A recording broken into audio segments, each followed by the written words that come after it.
In order for you to be a good athlete, you need motivation, dedication, and most of all, kailangan mo yung discipline.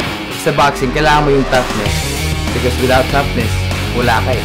Sa akin, ang family is a motivation factor, as well as my pride, my joy, and my happiness. Supportive yung wife ko. Supportive to the fullest.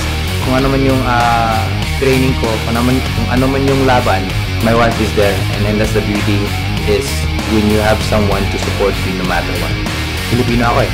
Pinanganak ako dito sa Pilipinas, sa Bohol.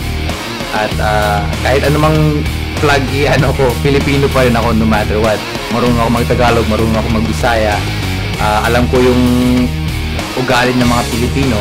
At proud na proud ako maging Pilipino. So, the only flag that I will carry in the ring is me, who I am, and that is Filipino.